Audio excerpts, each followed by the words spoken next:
What's up, guys? We are back. What a crazy weekend. I mean, there's a lot to talk about. There There's a is. lot to talk about, Chris. There is. I But you mean, know what? I want to first shout out to Joanne Fields and Phil Am Friendship Day in San Diego because those events and those things and that type of representation and that type of presentation and cooperation within our own Filipino American community is what it's all about. yeah. And it's what miscellaneous and brown is all about. Miscellaneous brown is all about what everything is all about. It's about creating community and building that community and hopefully doing that through the government and also, just in general, just building community. And we did that very, very well at the Finland Friendship Day this past Saturday. And shout out to Joanne Fields and Rachel Kako and Marnie and also all the folks that bought miscellaneous brown merch. Nice. I was tripping on how many people bought hats and it was really nice. It was a very, very great day, and I'm looking forward to next year. Well, tell us about it. Like for those that don't know what the Friendship Day is all about, and I mean, like we've heard you hosting a number of things, but this one I'm particularly excited about because I've been trying to get down there for the last 3 years since Joanne started it. But tell us about it. What's the festival like? Were there like musicians, a lot of food? I'm guessing. Oh, it was great, man. I mean, first and foremost, I was so happy to see my homie from the mini Pacquiao days, AJ Raphael. Shout out to AJ. He's playing the lead role in Tick Tick Boom at the Signet Theater in San Diego down there. And so he was kind of the kickoff of the event. He sang one of his original songs, because AJ's, I mean, he's our pop star, man. He's awesome. Yeah. But he also had his castmates with him from Tick Tick Boom, and they were plugging that. And it was great because I was able to, during the procession, be like, if you guys want Filipino Americans on stage, you got to support Filipino stories on stage. So go show your love and buy tickets to Tick Tick Boom. And he was really appreciative of that. And I hope he's appreciative of this because I want that show to sell out. I mean, how awesome is that? It's a play based on one of the best musicians ever, Jonathan Larson, right? His life and his experiences before he wrote Rent. And, AJ is literally in that age too. And he's got his hair all permed up and to the side of he looking like Filipino Killmonger is what I told him. But no, that was a really great moment. But other great moments like Ryan, shout out to Ryan at Illa Manila. Those guys, because when I said, yo, we got Ube World coming out at 7:28 back at Mic Drop. And we gotta pass out these tickets. He's like, oh well, let's shout out a trivia thing at the booth, and you can have them give away tickets at our booth, and we'll get. And man, I think we passed out like 600 tickets that day at Wow. Finland Friendship Day for Ube World, which is great because Ube World is, I mean, straight up, it's fast becoming one of the biggest Filipino American comedy shows in SoCal. And shout out to Mikey Perry. I love that cat. He's like my little brother. And so I'm gonna do everything I can to support him and do everything I can to help him sell out Ube World. So yeah, man, it was a great day. It was a really great day. It's always a great day in San Diego, man. I love the community in San Diego. It's What's so the venue? I know the first one wasn't it at Petco? Is it still at Petco Park, or did they move it? No, no, no, no. It's at NTC Park, which is the Naval Training Center. Oh So wow. there were like old naval guns right by my merch booth. I was like, "Who's tripping?" Oh man, no, it's on a naval base because the Filipino American naval community is deep in San Diego. Right. So Joanne Fields was able to get that space, and that's the space that we've had the past 3 years. So that's where I've hosted it the past 3 years. It's like there's only a few places in California because I've been there in repeated times where I can actually, I know where I'm going. And, Yeah. and NTC Park is one of them because I've been there 3 years in a row. It's great. Nice. That's very Filipino to have it like on a Navy base because my Shout dad out was. to you, Chris, by the way, with your Hawaiian shirt. You said you're going to be, where are you going? And you said you're going to be going to Hawaii next week. Yeah, When? yeah, we've been planning this vacation for a while with my family. We're gonna go on the. We've only been to Oahu, And so my wife was like, "Hey, can we like check out the other islands?" And so we found a nice little cruise that's going to take us to a few islands, and then we're going to end up at Koalina. So we'll be staying out there for the second week, and so it'll be just a nice little trip, meeting up with some family friends out there, and yeah, just gonna appreciate this. Just enjoying some of my downtime before I get back into a full-time gig, whatever that's going to be. But right now, just appreciating all the time I'm going to have with my son since he's home from college, and just love being in Hawaii. My wife has family out there, so it's always a nice little homecoming for us. And so just going to appreciate it. Grateful for everything. So yeah, that's why I'm wearing this. That's good, man. That's good. My family, I have some family out there too. My sister opened up a broom street in Oahu, in Oh, Honolulu, right? In oh yeah, Honolulu's in Oahu. Yeah, so there's yeah. a broom street in Oahu. So if you go into Oahu, I think it's in the what's the name of the The mall, I know it's in a fancy mall. I can't Ala remember Moana. the name of it. Ala Moana. Well, text me the name. Just send me the name on. I'll text you all the information. I'll send it to you I'll on drop it. Instagram, and you should go through and check it out because Broom Street is out there. I think they got, if I'm not mistaken, I think they got two out there now. I'm not sure how much they've been growing so much since I last worked there, but shout out to them. They're out there doing their thing in Hawaii too. So, Okay.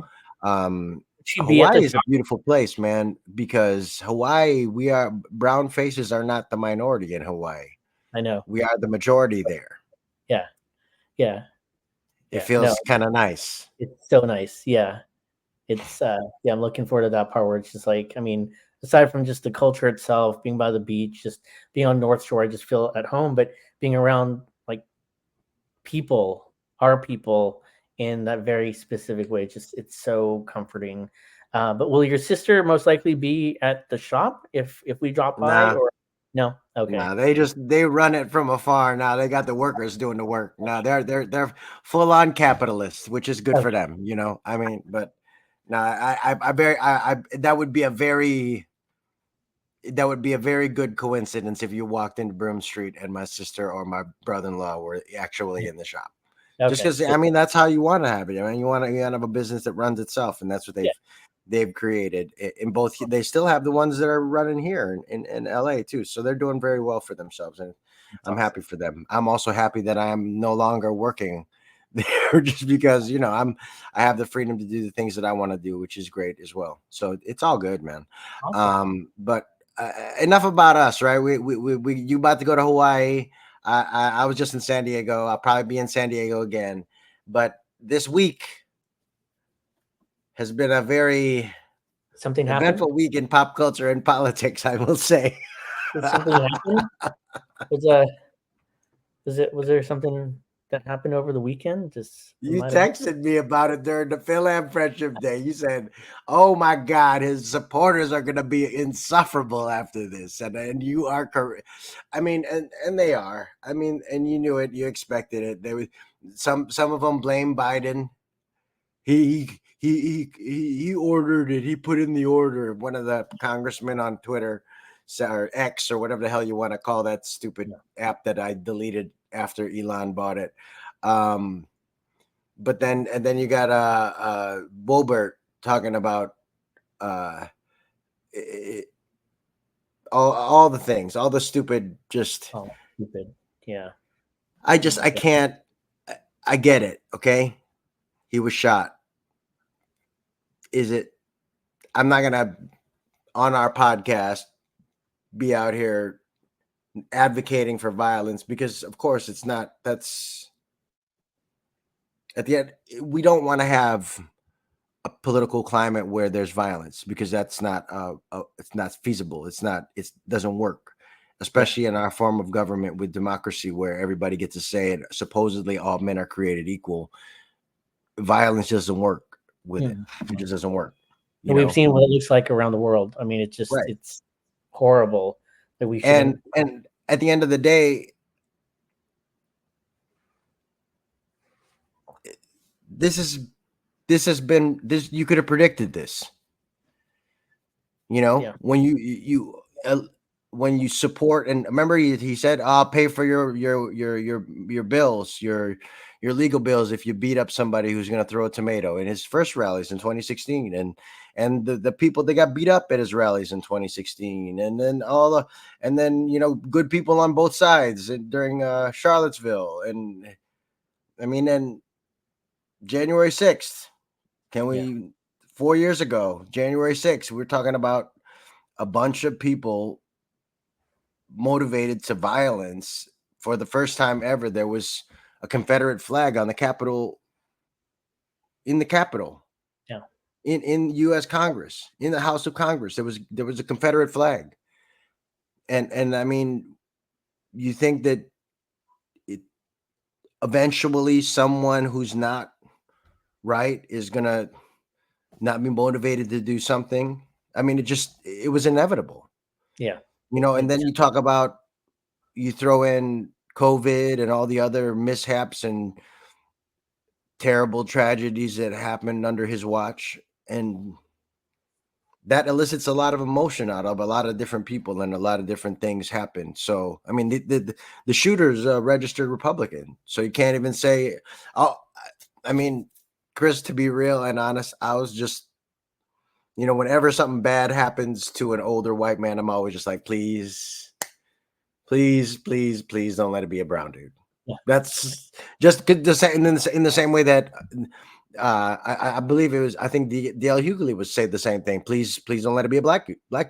Like in every case, in a minority group, when something really bad happens like this, when there's an assassination attempt, or there's a school shooting, or a mass shooting, you always are like, please, please, please, because I know how much flack we got from 9/11. Man, I had people side-eyeing my backpack and book bag for 5 years after that fucking event, because I was a brown guy in Chicago, in the Midwest.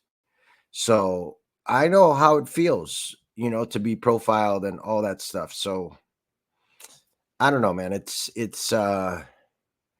when you ask for violence, you're going to get violence. And I think that's basically that's the result of what happened with Trump. And as far as whether it was a thing where, the only thing I'm going to say is, I don't know where that Secret Service gets off letting him put his head back up, even though they didn't know whether there was another active shooter. He had already taken a shot to the ear, and then they still let him put his head up and fist at that. I mean, in no way he was stronger than them to be able to do that. They can't be like, oh, he put his arm up because he's stronger. Like, no, he's a almost 80-year-old man. You have like these, like the fittest people in the world protecting you, who can probably run like hella fast, jump hella high. Like, these are super individuals. And do you see the shot? There's also a shot of a picture of, on the side when he did that, his torso was like wide open. Like, you could just see his white shirt, and right below it was one of the female agents right below it. He's just right there. It's like, and so everyone's wondering, how is Secret Service leaving this target wide open right after, like, and not even that. How is he allowed to put them in so much danger? Yeah. Whether or not they knew that one active shooter was gone, because you hear it when you watch the video. You hear, the audio of him saying the active shooter is down, but you don't know whether you obviously didn't secure the area well enough. You don't know if there's a second shooter. So I don't know why you would think to let this man who's just been shot at stick his head up and yell, fight, fight, fight. It was that was a very strange Secret Service move for me. That's the question I'll put out there. Yeah. As far as that goes, I don't want misfortune on anybody. Political beliefs are political beliefs. This is not again, in our country, our way of government and our form of government, and having people who disagree with you sit next to you in Congress and in office, violence just doesn't work. It just doesn't. So however we do this, you just got to kind of figure it out. The only thing that really bothers me about the whole thing is that pictures are worth 1,000 words.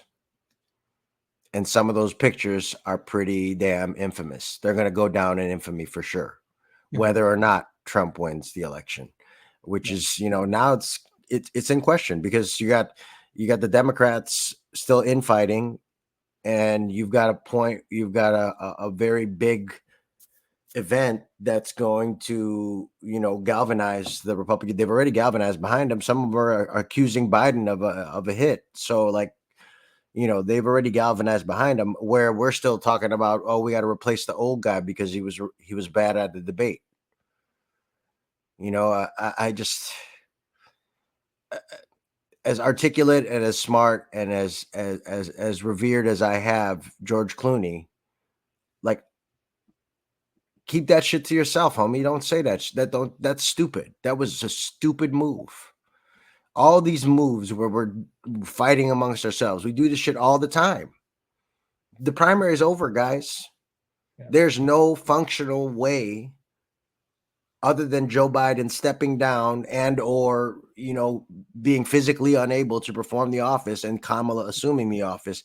That's the only way it works, guys. It's the only way in the Constitution. That's the only way legally we can do this, unless you want to have open convention. And we've already talked about how that worked when we had an open convention and there were riots in Chicago. Please don't mess up my city. Please. I'm not trying to have, we would like to very much go. We're looking for sponsors to where we could be part of the DNC, unless y'all are trying to act a fool and have open convention, because then I'm going to stay my ass in California, because that would be a dumb, you just asking for problems. You're just asking for mad problems if you're asking for open convention. Remind us again what Clooney said.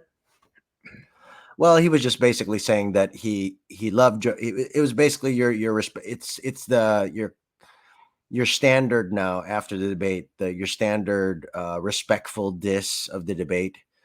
Where basically we're like, we love him, I respect him, he's honored, he's a great president, but he's lost a step, and we should really think about finding a replacement. That was his basic argument. And again, doesn't provide a context to which we could do this. There's no, here, I'll give $100 million of Ocean 11 money to Gavin Newsom, and I want to, nothing like that.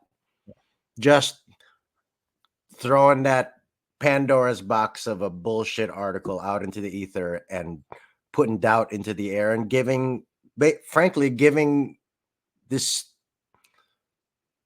headline hungry media something to run with.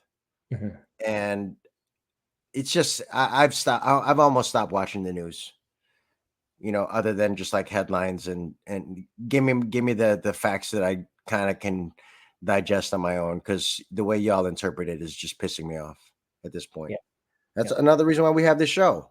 Hopefully that we find some like-minded people that are, kind of frustrated the way that news is being discussed and talked about, because at the end of the day, there's no choice in this election. You got an agent of chaos, which has been proven by exactly what we saw this weekend. This is an agent of chaos. This is whether it was his campaign doing something crazy to make him look more masculine, or it was an actual, oh, and by the way, let's send our condolences to the people that were actually killed and hurt in this event, because there were people actually hurt in this event. So if it was staged, then all the more reason it should be investigated, because there were casualties. There were people who were, there was a fire chief that was killed, because he missed Trump and hit some, or whatever. And there are real people getting hurt by these things. So whatever's happening, whether it's a horrible, deranged kid who's, I mean, it's sad, but it's becoming a cliched story of a young white kid who is teased in school and gets a hold of an AR-15 and decides to do what he decides to do. I mean, the Trump assassination attempt was very much like a school shooting. Had this kid who had been bullied in high school didn't have his dad's AR-15, I think it was. I think so. Yeah, an AR-15. What? You're probably lucky it was an AR-15 because that skinny little 20-year-old kid probably couldn't even shoot it. It's probably the only reason he missed.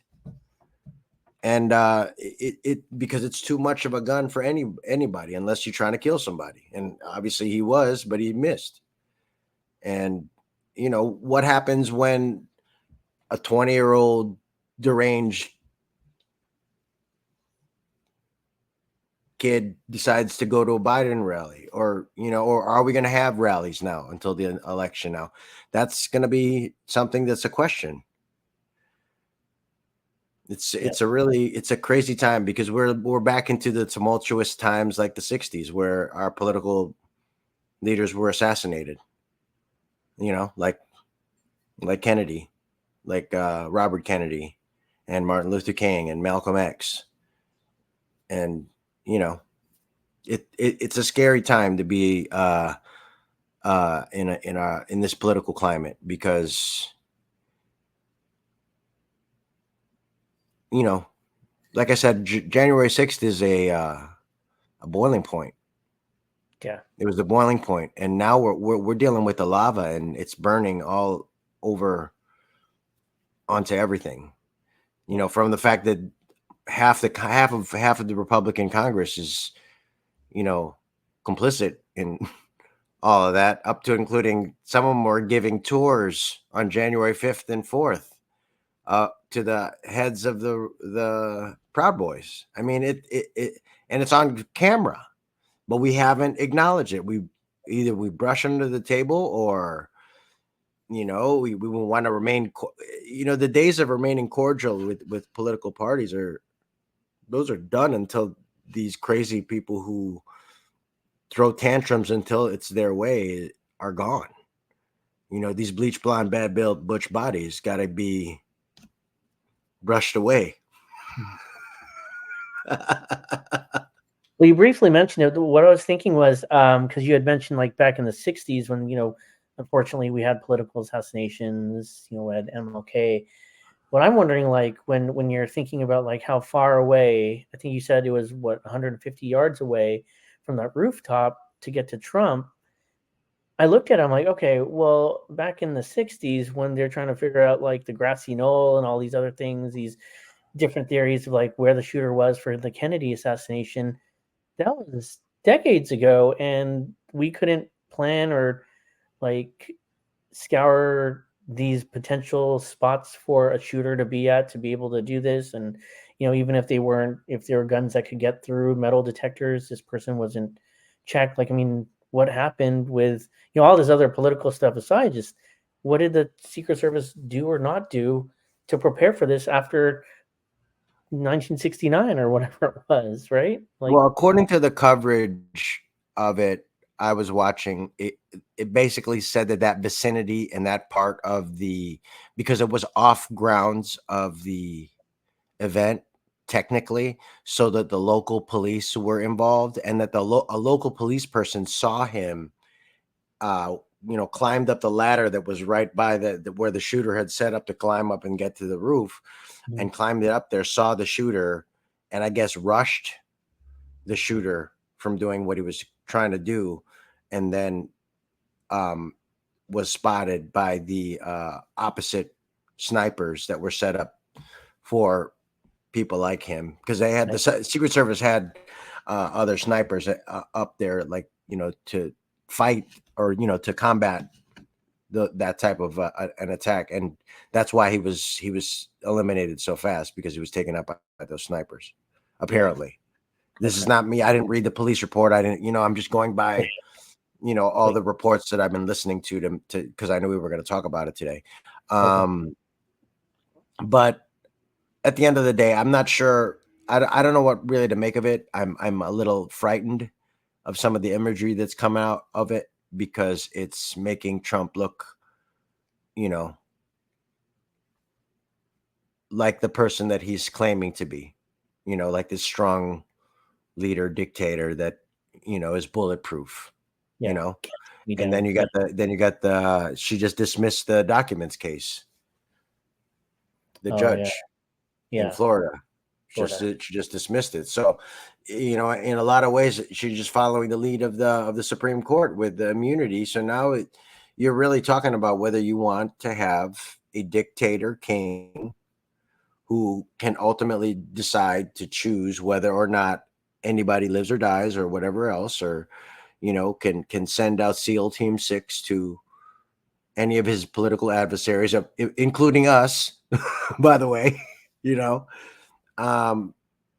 and eliminate them, silence them, do whatever they need to do, and he'll face no repercussions. Yeah, So okay. there's no choice in this election.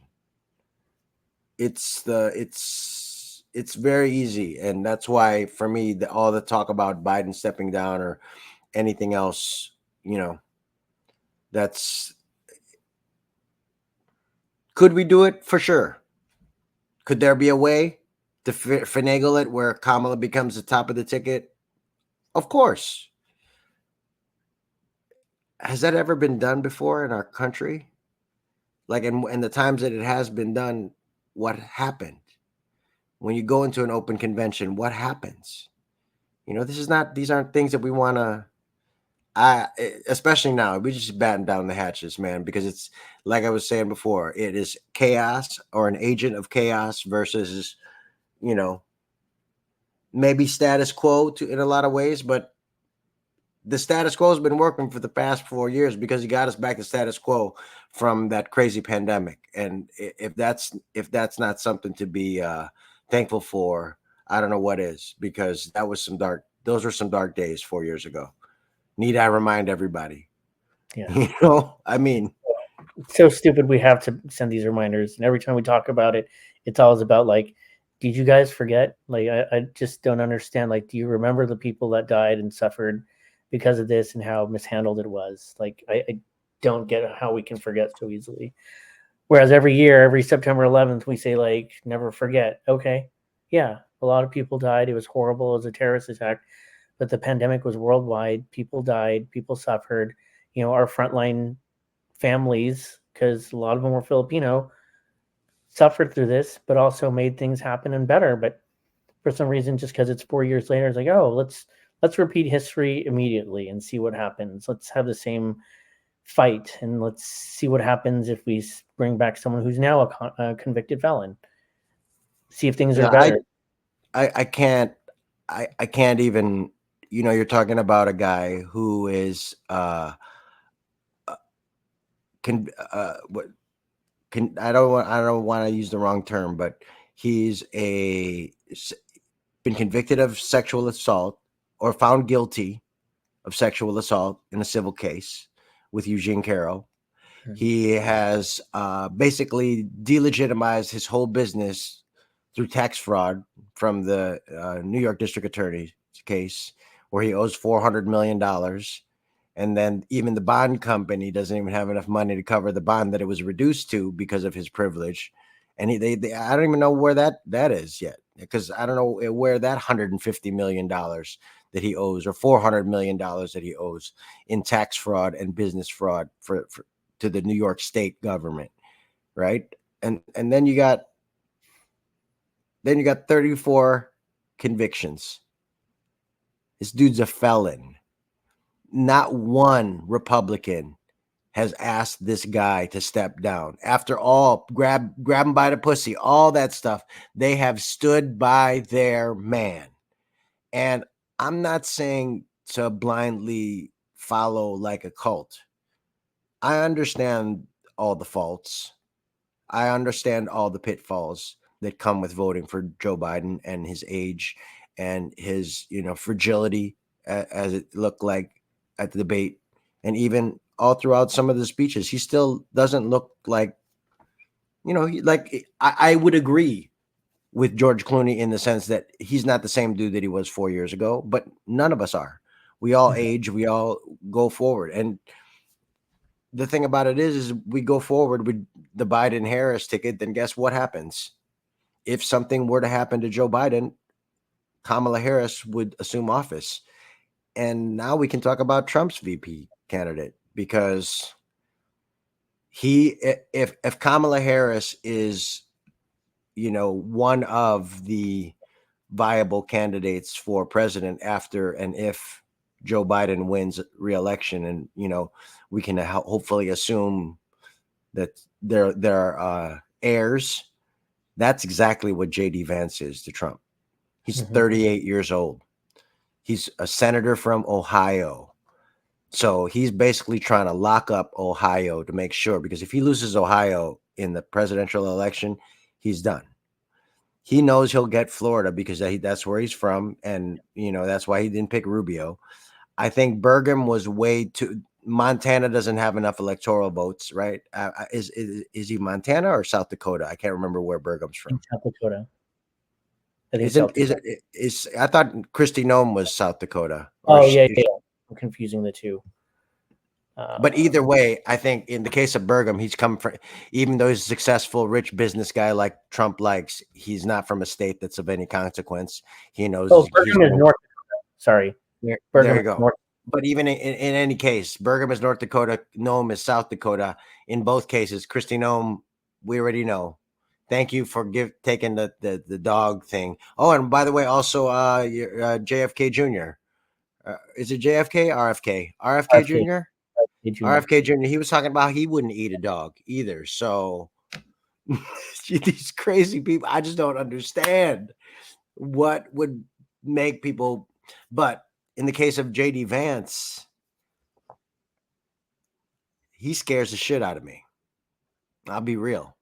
As a smart person who understands politics and understands how words are the most important part of politics and your most important weapons in politics.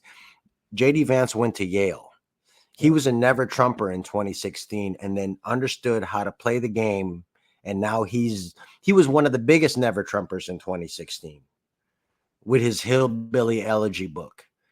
And now he's flipped the script. He's a scary Republican. He's like a Tim Scott Republican. He's what's that dude from Florida? The black dude that just got in trouble for talking about how it was better during Jim Crow.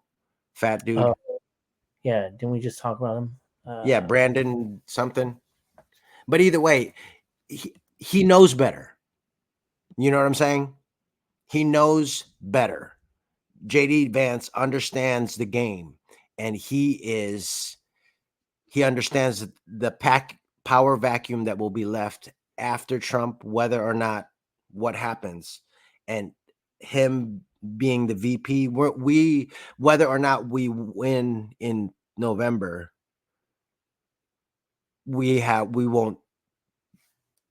JD Vance is going to be a part of our lives, probably for us for the rest of our lives, unfortunately. Yeah. Because he's going to be a figure in conservative politics and a figurehead for them for a minute. And he's scary because he's devilishly smart in the way that he words everything and in the way that he can lie straight to your face, but make it sound so he's the one that I'm most scared of. And that's who he picked for VP. Yeah. Because all the other ones they're lightweights. JD Vance is he's very strategic in the way he's gone about everything. And he's been very methodical the way he's gone about everything. And it's been in a quick 2 years. So he's 2-3 years we've seen this cat. And he's a very scary dude, in my opinion. And as far as right? He's a veteran. Again? He's a veteran. No, I don't believe so. Oh, I don't believe so.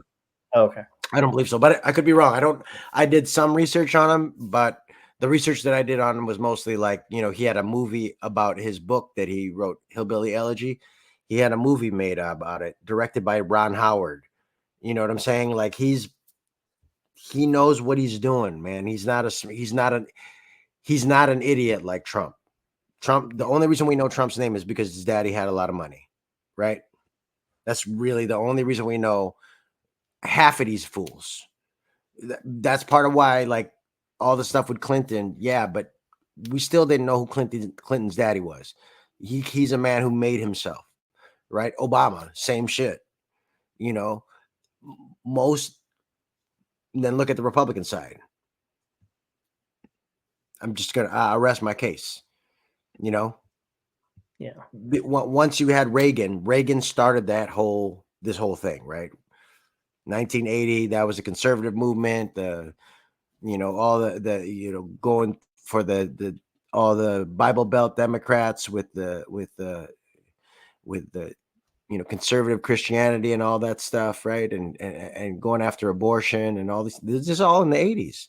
All this stuff started in the 80s. Then you got Reagan, then you had Bush, then you had Clinton.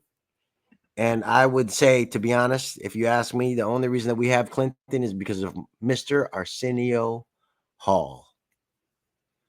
To I bring it back remember to that. pop culture, if All right. Arsenio doesn't let Bill Clinton play saxophone on his show in the 90s, I do, because he was in third place. And it was the only reason he even did Arsenio in the first place. He was desperate to get some attention. And that moment changed politics because that was the first time I saw Bill Clinton. I was a kid. I was a kid in high school, and I saw Bill Clinton playing saxophone on Arsenio, and I was like, yo, what? Yeah. I might want him to be president. And sure enough, he became president, ran 2 terms.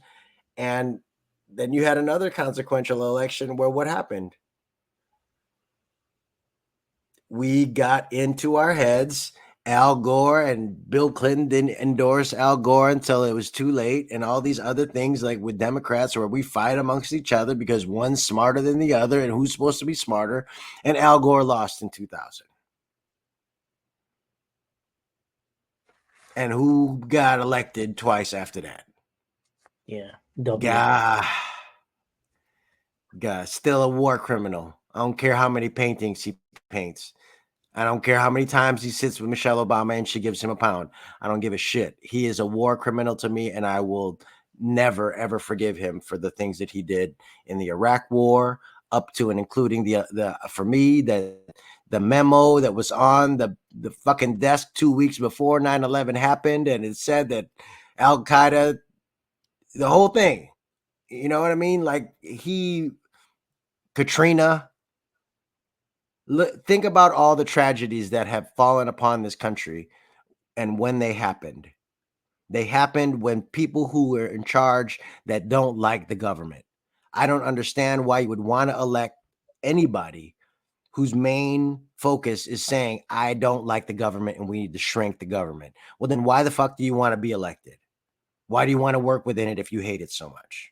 Yeah. It's never been, that's always been their argument. We're going to shrink the government, shrink the government, shrink the government. And it's always been an illogical argument in my political mind since Reagan.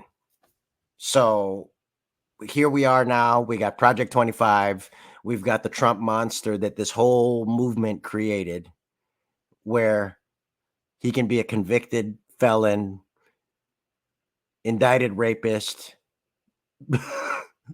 been on the Epstein list how many different times, called Jeffrey Epstein on his cell phone at 3 a.m. in the morning numerous times, wished Ghislaine Maxwell well during her court case. I mean, like, can we please told us that Vladimir Putin, well, he said he didn't do anything with the election, and he strongly denied it, and I don't know. Can we please open our eyes, because there isn't a choice this election at all. I don't understand it, and I don't think I'll ever understand it. But I kind of want to end on a high note, because I feel like The Boys, the TV show The Boys, if you're not watching it on Amazon Prime, you guys catch up and watch season 1, 2, and 3, and then watch season 4, because season 4 is so poignant to the time that's going on right now. It's like if superheroes were living in our America right now, and it's such a trip to watch. And I know every day they were like, oh my God, it's so woke. And I'm like, yeah, it is. And I love it because I'm woke too. Because I'm going to try and take that word back on this podcast, at least. Being woke is a good thing. Yeah. Being awake is a good thing. Being aware of other people and other people's, being empathetic to other people's plights and other people's, things that they might be offended by, and being aware of and trying to be a nice person and being empathetic is a good thing. So I'm woke. I'm woke as fuck. I like that shit, and I'll embrace it till the day that I die. That's bullshit, and it's the same. The only arguments that conservatives really have is semantics. Semantics and whataboutism. It's not hard to debate when those are the only two tactics you really have. Mhm. I mean, and you can tell me different if you'd like, but I can, unless you're, that's my whole thing with this podcast, is let's just tell the truth. Let's look at the whole situation. Really, really look at the whole situation. And what would Spock do? I know I try to tend to favor James Kirk, but I like to think more of myself as logically thinking like Mr. Mr. Spock. Spock. Because that his that thing at the end at the end of Wrath of Khan, where he talks about the needs of the many outweigh the needs of the few or the one. Like, I've known and memorized that line since I heard it when I was like 10 years old, when I saw that movie in 1983, because that is logically the only way you can have a good society. And maybe we have to be like more Vulcan in our way of thinking, but but really, the needs of the many outweigh the few or the one. If we wouldn't have billionaires in our society if that was part of our political thinking when it came to things. Jeff Bezos wouldn't be allowed to shoot his penis rocket up in the sky, and Elon Musk surely wouldn't be able to purchase Twitter for $46 billion, devalue it, and make it his own little racist playground for him and his buddies. It's disgusting. It's disgusting. And so, for me, there's no choice. I feel bad that homie got shot in the ear. I will try and that's about as much empathy as I can give that dude, because he's caused so much harm and so much chaos to our society that it's just him reaping what he sowed. That's what happened this weekend. The only thing now that I'm scared about is that, if it was happenstance that he got elected in 2016, he learned how to do it, and he knows who to pick. JD Vance knows damn good and well who he's the vice president to, and he's doing that because he knows what that will give him. That Trump Vance ticket, and that Vance on that ticket is going to be the future of the Republican Party, and I'm terrified of it, to be honest. I'm terrified because I'm scared, not that they will win, but they've laid the groundwork that maybe it's not Project 2025, but it might be Project 2029 or Project 2035 or whatever. You know what I'm saying? Like it Yeah, they have a future. they're not going to go away if they lose in November. They're here to stay, and this is going to be a constant fight for a long time. And so guys should really, maybe, if you want a logical, truthful, poignant conversation about politics and pop culture, maybe you should subscribe to Miscellaneous and Brown, because I feel like we had a really good discussion about these crazy things, and I didn't even say anything crazy that would get me canceled. I'm really happy about that, Chris. You should do that. That's why you're like my cancel coach. Make sure that I don't say shit that I'm gonna say stupid. It's progress. You did it. I think we're good. There's always the editing function. I know you. I love that this is just published raw, so we're good. But if we did get to that point, I'd be, can you here's some time codes I need you to check out and remove magically, but we haven't had to do that because this is straight, this is honest, this is, a real discussion. This is what, we should be about, be able to say this and cancel or not. I mean, it comes from a place of knowing your values and your perspective. It comes from a place that's passionate about the many and not just the few, like you said, right? And when you're driven by that, and when you know that what woke is, what good is, this is where it's all coming from, and not hatred or anger or inciting violence, because that's what the other side is. And so you need something like us to be able to balance that out. So. And there you go. See, no better way to close this podcast out in episode 21 of Miscellaneous and Brown. I am Eric Esteban. It's Chris Mateo. And yo, guys, please like, comment, subscribe, because the only way that we can beat this algorithm is if you share, like, and comment. And shout out to the comment that said, I love it that there are people of color talking about politics, and I love that you would like to hear our perspective. So shout out to the people making comments. Shout out to everybody writing reviews. Keep doing it. Keep helping us get the word out there, and we'll be back next Monday with another Miscellaneous and Brown take on politics and pop culture. Peace, y'all. Later.